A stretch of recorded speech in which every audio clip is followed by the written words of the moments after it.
भाई ये कहानी एक ऐसी फैमिली की है जो बस अपने हिसाब से नॉर्मल जिंदगी जी रही थी, लेकिन एक छोटी सी गलती, एक गलत आदमी से पंगा और बीच में आ जाता है सिर्फ 100 रुपए का नोट। अब उस नोट की वजह से ये फैमिली किस हद तक जाने वाली है, चलिए देखते हैं। ये फिल्म शुरू होती है साल 2004 से। हमें एक खुशहाल परिवार दिखाया जाता है। परिवार के मुखिया है राजा राम, जो एक कराटे मास्टर है। वो बच्चों को कराटे सिखाते हैं ताकि बच्चे सिर्फ ताकतवर ना बने बल्कि जरूरत पड़ने पर खुद को बचाना भी सीखे। राजाराम के साथ उसका छोटा भाई भी रहता है। दोनों मिलकर एक मेडिकल स्टोर चलाते हैं। राजाराम की पत्नी नीला वेणी है और उनकी छोटी बेटी का नाम है नीला। नीला की परवरिश बाकी बच्चों जैसी नहीं होती। राजाराम उसे बचपन से ये सिखाता है कि अगर तुम्हारे साथ गलत हो रहा है तो हर बार कोई आकर तुम्हें नहीं बचाएगा, कभी कभी तुम्हें खुद अपने लिए खड़ा होना पड़ता है। एक दिन छोटी नीला रोते हुए घर आती है। वो बताती है कि एक लड़के ने उसे मारा। राजाराम उसे पूछता है गलती किसकी थी। नीला कहती है उस लड़के की। अब यहाँ कोई आम पापा होता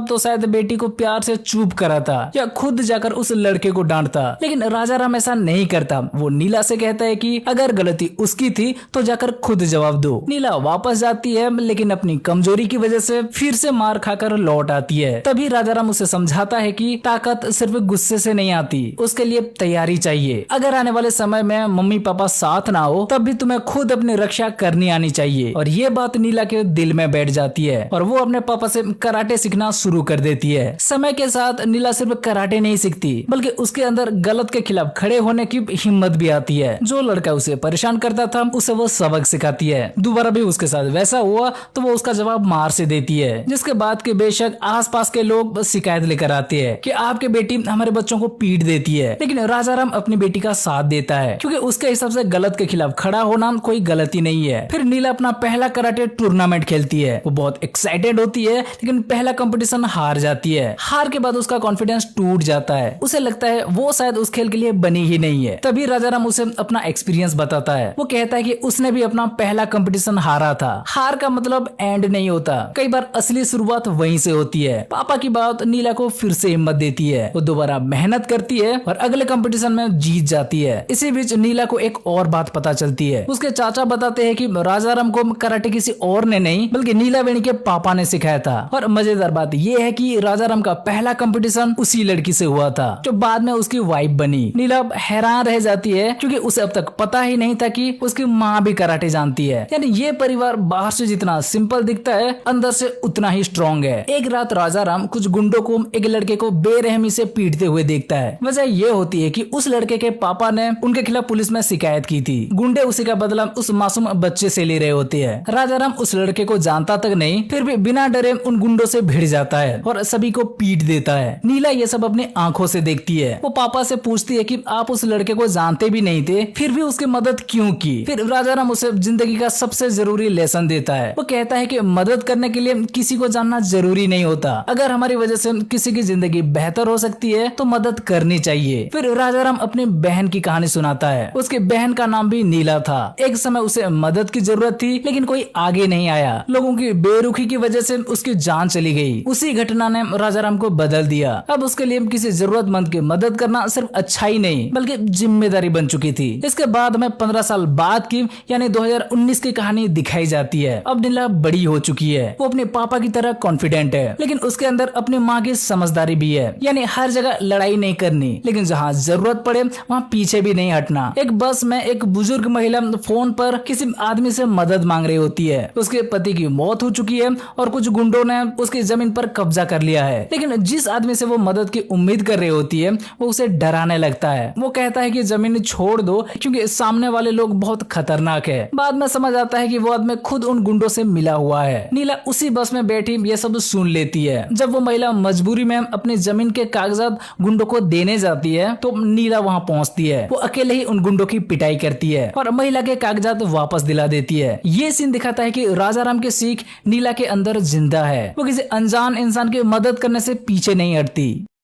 दूसरी तरफ कहानी का असली विलन इंट्रोड्यूस होता है वरुण। वरुण एक पावरफुल बिजनेसमैन है जिसकी माइनिंग कंपनी जहां भी काम शुरू करती है वहां कोई ना कोई बड़ा हादसा हो जाता है। कई गांव तबाह हो चुके हैं, कई लोगों की जान जा चुकी है, लेकिन वरुण के लिए इंसानी जिंदगी से ज्यादा जरूरी पैसा है। एक जर्नलिस्ट उसके खिलाफ सबूत इकट्ठा कर रहा होता है। उसे शक है कि वरुण के प्रोजेक्ट्स के पीछे बहुत बड़ा क्राइम छुपा है। इसी बीच वरुण को एक ऐसे गाँव की जानकारी मिलती है जो एक बड़े पहाड़ के नीचे बसा हुआ है। रिसर्च में पता चलता है कि उस पहाड़ के नीचे बहुत कीमती मेटल मौजूद है और उसकी कीमत अरबों में है। लेकिन प्रॉब्लम यह है कि उन्हें निकालने के लिए बहुत गहरी खुदाई करनी पड़ेगी और अगर इतनी गहरी खुदाई हुई तो पूरा पहाड़ गिर सकता है। पहाड़ के नीचे रहने वाले करीब 1300 लोगों की जान खतरे में पड़ जाएगी। सरकार सीधे सीधे इस प्रोजेक्ट की परमिशन नहीं दे सकती, लेकिन वरुण को भाई सिर्फ पैसा दिखता है। वो एक मंत्री से मिलता है। वो मंत्री भी खतरे को समझता है, लेकिन उसमें ईमानदारी नहीं होती। वो कहता है कि ऑफिशियल परमिशन तो सिर्फ 300 फीट तक ही मिल सकती है। उसके बाद अगर हादसा हो गया तो उसे नेचुरल डिजास्टर बता दिया जाएगा। बदले में मंत्री 1000 करोड़ मांगता है। वरुण पहले चौंक जाता है, लेकिन उसके लिए ये रकम भी प्रॉफिट के सामने छोटी लगती है, तो वो डील मान लेता है। अब इतनी बड़ी रकम सीधे ट्रांसफर नहीं हो सकती, इसलिए वरुण अब्राहम नाम के एक आदमी को कांटेक्ट करता है। अब्राहम हवाला और काले धन के लेन देन का बड़ा खिलाड़ी है। प्लान ये होता है कि 1000 करोड़ का हवाला नेटवर्क से मंत्री तक पहुंचाए जाएंगे। इस डील में एक स्पेशल 100 का नोट प्रूफ की तरह इस्तेमाल होना होता है, यानी विदेश पहुंचकर वही नोट दिखाया जाएगा और पूरा पैसा आगे ट्रांसफर होगा। उधर जर्नलिस्ट वरुण के खिलाफ सबूत जुटा रहा होता है। वरुण को पता चलता है कि जर्नलिस्ट उसके खिलाफ खतरा बन चुका है, इसलिए वो अपने गैंगस्टर कृपाकर को ऑर्डर देता है कि उसे रास्ते से हटा दिया जाए। कृपाकर के लोग जर्नलिस्ट के घर पहुंचते हैं और उसकी पूरी फैमिली को खत्म कर देते हैं। वरुण के लिए भाई ये कोई बड़ी बात नहीं था, सिर्फ रास्ते से एक कांटा हटाने जैसा था। लेकिन यहाँ से मूवी साफ कर देती है कि ये आदमी लालच के लिए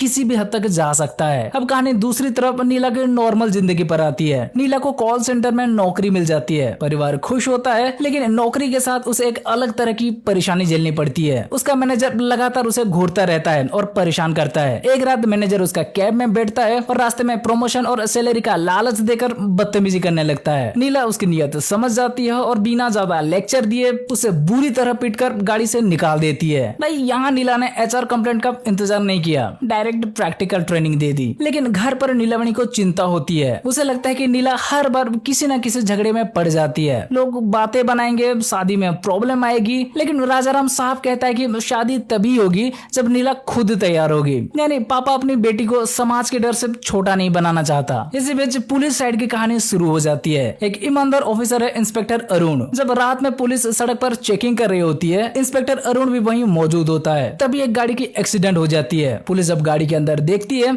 तो उसमें अब्राहम मिलता है। शुरू में अरुण को बस इतना लगता है कि कोई आम एक्सीडेंट केस है, इसलिए उसे तुरंत हॉस्पिटल ले जाया जाता है। लेकिन असली प्रॉब्लम तब शुरू होती है जब वरुण को पता चलता है कि अब्राहम पुलिस की निगरानी में हॉस्पिटल में है। अब्राहम कोई छोटा आदमी नहीं था, वही 1000 करोड़ की हवाला डील संभाल रहा था और उसी के पास उस डील का सबसे बड़ा लिंक था। इसलिए वरुण तुरंत अपने गुंडों को हॉस्पिटल भेजता है ताकि अब्राहम को पुलिस से पहले वहां से निकाल लिया जाए। लेकिन हॉस्पिटल में अरुण पहले से मौजूद होता है। जैसे ही हथियारबंद गुंडे अंदर घुसते हैं और फिर अरुण को समझ आती है ये लोग अब्राहम को मारने नहीं बल्कि बचाने आए हैं, यानी ये आदमी एक बहुत बड़ा खिलाड़ी है। तो वो उन लोगों को पहले वार्निंग देता है और उसे हल्के में लेने पर पैर में एक गोली मार देता है। गोली लगते ही गुंडे पीछे हट जाते हैं और फिलहाल अब्राहम पुलिस की कस्टडी में ही रह जाता है। लेकिन भाई थोड़ी देर बाद गेम पलट जाता है और उन वहां से निकलते ही अब्राहम होश में आता है और हॉस्पिटल में मौजूद पुलिस वालों पर हमला कर देता है। घायल होने के बावजूद वो इतना खतरनाक होता है कि एक एक करके सबको मार के वहां से भाग जाता है।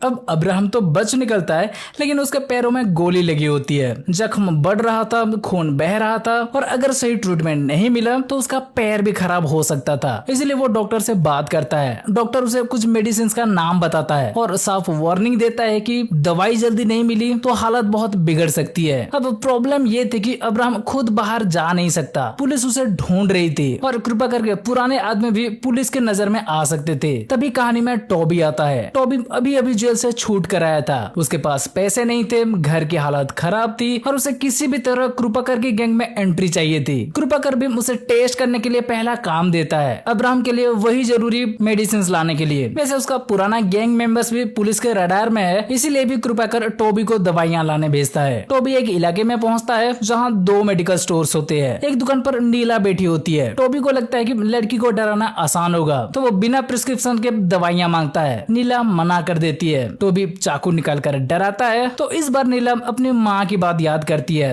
हर जगह लड़ाई जरूरी नहीं होती, इसलिए वो चुपचाप दवाई दे देती है। लेकिन जाते जाते टोबी की नजर उसके गले की चेन पर पड़ जाती है। अब उसका पुराना चेन स्नैचर वाला स्वभाव जाग जाता है। वो उसका चेन छीनने लौटता है, लेकिन भाई इस बार नीला चुप नहीं रहती। वो उसी के चाकू से उसके हाथ पर वार करती है। लोग वहाँ जमा होते हैं और टोबी पुलिस के हाथ लग जाता है। पुलिस स्टेशन से टोबी कृपाकर को फोन करता है। वो बताता है कि उसे चेन स्नैचिंग में पकड़ लिया गया है, लेकिन दवाइयों की बात पुलिस को नहीं पता। वो ये भी कहता है कि लड़की शायद अपने पापा के साथ कंप्लेंट करने आएगी। अब अब्राहम को डर लगने लगता है, अगर टोबी से पूछताछ हुई तो दवाइयों से लेकर उसके छुपने की जगह तक बात पहुंच सकती है। कृपाकर पहले टोबी को मारने की बात करता है, लेकिन अब्राहम समझाता है कि पुलिस स्टेशन में मर्डर करना बड़ा रिस्क है, इसलिए प्लान बनता है कि उस लड़की और उसके परिवार को मार दिया जाए ताकि वो कंप्लेंट देने पुलिस स्टेशन आ ही नहीं पाए। कृपाकर अपने आदमी भेजता है नीला और उसके परिवार की जानकारी लेने के लिए, लेकिन यहाँ एक छोटी सी गलती बहुत बड़ा मोड़ बन जाती है। उसके आदमी कराटे मास्टर को ठीक से सुन नहीं पाता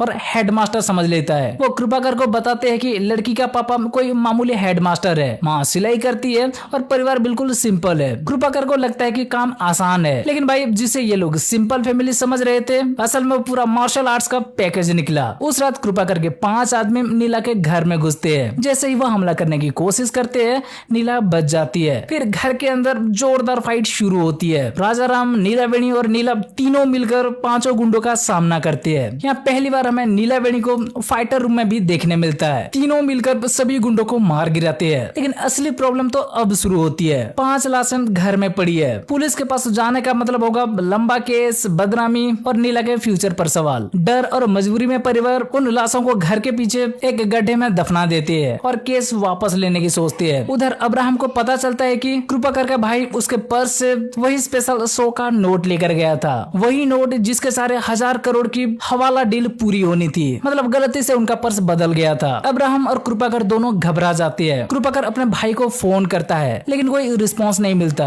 उन्हें लगता है कि शायद पुलिस ने सबको पकड़ लिया है। इसी बीच राजाराम और नीला पुलिस स्टेशन पहुंचकर टोबी के खिलाफ कंप्लेंट वापस ले लेती है, लेकिन कृपाकर को लगता है कि उसके लोग पुलिस के पास है। वो इंस्पेक्टर अरुण की पत्नी और बेटे को किडनैप कर लेता है और अरुण को धमकी देता है कि अगर उसके भाई और आदमी वापस नहीं मिले तो वो उसके परिवार को मार देगा। अरुण बार बार कहता है कि उसके पास कोई नहीं है, लेकिन कृपाकर सुनने को तैयार नहीं होता। अब मामला पर्सनल भी हो चुका है।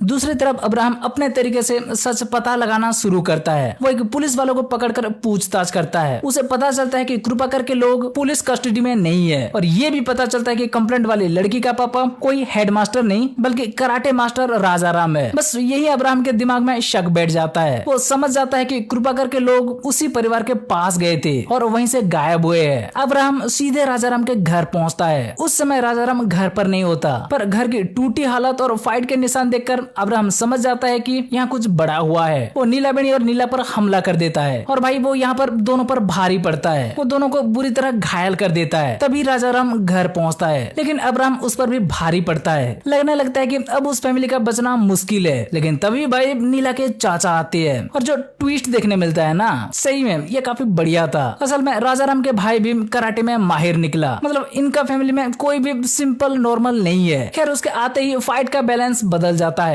राजाराम, नीलावेणी, नीला और उसके चाचा चारों मिलकर अब्राहम का सामना करते हैं और लंबी लड़ाई के बाद उसे काबू में कर लेते हैं। अब्राहम को कुर्सी से बांधकर उससे पूछताछ की जाती है। पहले वो कुछ नहीं बोलता, लेकिन दबाव बढ़ने पर अरुण की वाइफ और बेटे का ठिकाना बता देता है। राजाराम और नीला तुरंत वहाँ पहुँचते हैं जहाँ कृपाकर ने अरुण के परिवार को रखा था। दोनों बाप बेटी वहाँ पहुँचकर एक बार फिर से एक तगड़ी एक्शन सीक्वेंस देते हैं। मतलब वहाँ के सारे गुंडों को निपटा के अरुण की फैमिली को बचा लेते हैं। इसी दौरान वरुण का मैनेजर भी वहाँ आता है, जिसे पकड़ लिया जाता है। अब कृपाकर और मैनेजर से पूछताछ में धीरे धीरे पूरा खेल सामने आता है। 1000 करोड़ की हवाला डील, माइनिंग प्रोजेक्ट, मिनिस्टर की ब्राइब और पहाड़ के नीचे रहने वाले 1300 लोगों की जिंदगी का खतरा। राजाराम समझ जाता है कि ये सिर्फ उनके परिवार की लड़ाई नहीं है। अगर वो नोट वापस गया तो माइनिंग प्रोजेक्ट आगे बढ़ेगा, पहाड़ गिर सकता है, पूरा गाँव मर सकता है। राजाराम अपने भाई को फोन करता है और कहता है कि कृपाकर के भाई के पर्स को फिर से चेक करो। शिवा लाश से मिला पर्स निकलता है है और उसमें वही स्पेशल 100 का नोट मिल जाता है। कृपाकर कहता है कि नोट को वापस कर दो और सारी दुश्मनी यहाँ खत्म, लेकिन नीला अपने पापा को रोक देती है। वो कहती है कि ये सिर्फ 100 का नोट नहीं है, ये 1300 लोगों की जिंदगी है। भाई बचपन में राजा राम ने नीला को सिखाया था कि अनजान इंसान की मदद करना भी इंसानियत है। अब वही सीख नीला अपने पापा को याद दिलाती है। राजा राम फैसला कर लेता है वो कृपाकर और उसके साथी को खत्म कर देता है ताकि ये लोग दोबारा उस नोट और डील के पीछे ना जा सके। इंस्पेक्टर अरुण वहाँ पहुँचता है और अपने बीवी बच्चा को सुरक्षित पाता है, लेकिन उसे अभी भी पूरी सच्चाई पता नहीं होती। उधर वरुण पर मंत्री का दबाव बढ़ रहा है। मंत्री अपने 1000 करोड़ चाहता है, लेकिन अब्राहम गायब है, नोट गायब है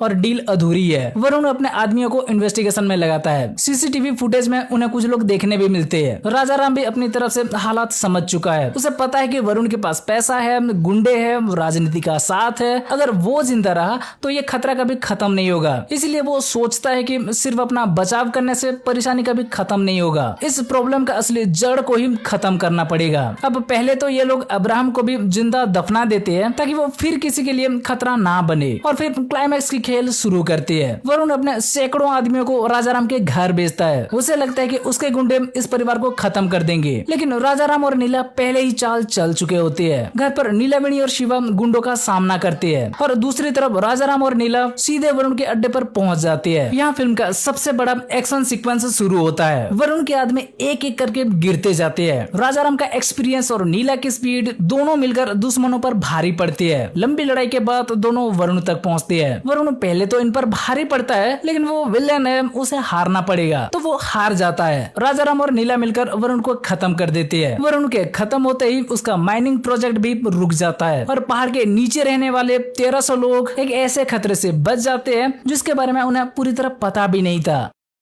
इंस्पेक्टर अरुण बाद में केस की कड़ियां जोड़ने की कोशिश करता है। उसे वरुण पर शक तो था, लेकिन पूरी सच्चाई कभी सामने नहीं आती। राजाराम और उसका परिवार फिर से नॉर्मल जिंदगी में लौट आता है। दुनिया के लिए वो शायद बस एक साधारण परिवार है, लेकिन असल में उन्होंने अपने घर को बचाते बचाते एक पूरे गाँव की जिंदगी बचा ली। मूवी यहाँ एक सिंपल लेकिन स्ट्रॉन्ग बात कहती है। कई बार कानून, सिस्टम और पावरफुल लोग सही समय पर काम नहीं कर पाते। ऐसे में असली फर्क वही लोग बनाते हैं जिनके अंदर हिम्मत और इंसानियत दोनों जिंदा होती है। राजाराम ने नीला को बचपन में सिर्फ कराटे नहीं सिखाया था, उसने उसे ये सिखाया था कि ताकत का असली मतलब किसी को डराना नहीं, बल्कि जरूरत पड़ने पर सही चीज के लिए खड़ा होना है। और आखिर में नीला वही करती है। ठीक है, तो भाई बस ये था ब्लास्ट मूवी का एक्सप्लेनेशन।